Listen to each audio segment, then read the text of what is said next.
Assalamualaikum warahmatullahi wabarakatuh. Saya Megana Kartini dengan NPM 10 12 21 28.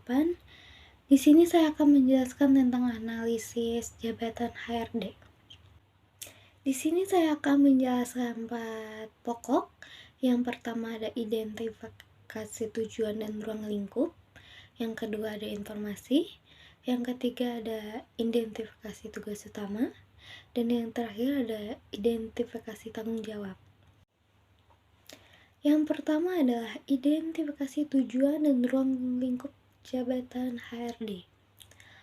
Perusahaan tak sekedar mengejar keuntungan saja, namun juga menginvestasikan sumber dayanya dalam kegiatan bisnis serta berkontribusi terhadap masyarakat. Sumber daya tersebut meliputi uang tunai, aset tetap, jaringan distribusi, dan pemasaran, hingga tenaga kerja. Hal itu dikategorikan ke dalam 4 elemen, yaitu orang, barang, uang, dan informasi.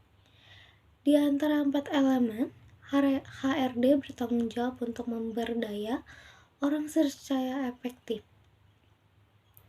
Dengan kata lain, tugas HRD dalam mengelola orang di sebuah perusahaan, misalnya HRD harus bisa mengoptimalkan proses rekrutmen, mengembangkan dan berinvestasi pada sumber daya manusia guna mendukung pertumbuhan bisnis. Dan tujuan HRD di sini sebagai pertama, perencana tenaga kerja, kedua, proses rekrutmen, dan yang ketiga, menciptakan lingkungan kerja yang kondusif. Selanjutnya ada informasi dari jabatan HRD.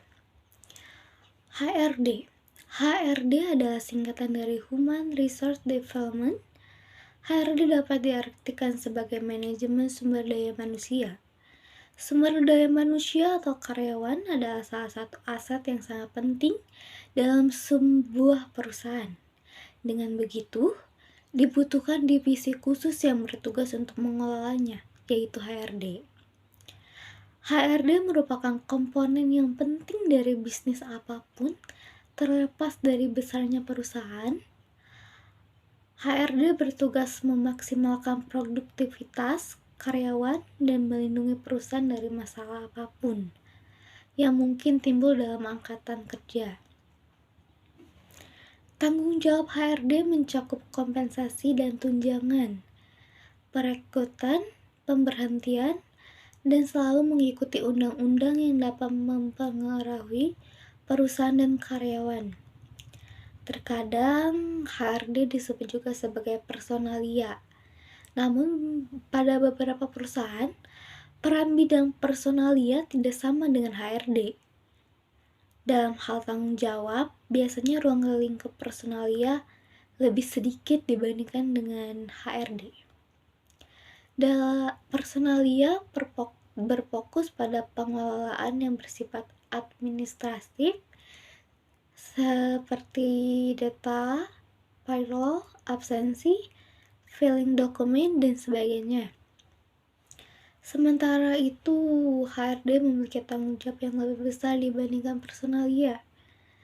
Beberapa contoh yaitu training, general affair, rekrutmen, dan seleksi, HR planning, career development, dan pembuatan SOP. Selanjutnya ada identifikasi tugas utama. Yang pertama ada menyiapkan perencanaan yang baik. Yang kedua ada rekrutmen dan seleksi karyawan berpotensi. Yang ketiga ada menyediakan training dan development. Yang keempat ada benefit dan compensation. Yang terakhir ada mengevaluasi karyawan. Yang terakhir ada identifikasi tanggung jawab. Yang pertama memberikan training and development. Yang kedua menyelenggarakan rekrutmen dan seleksi. Dan yang terakhir adalah kompensasi dan keuntungan.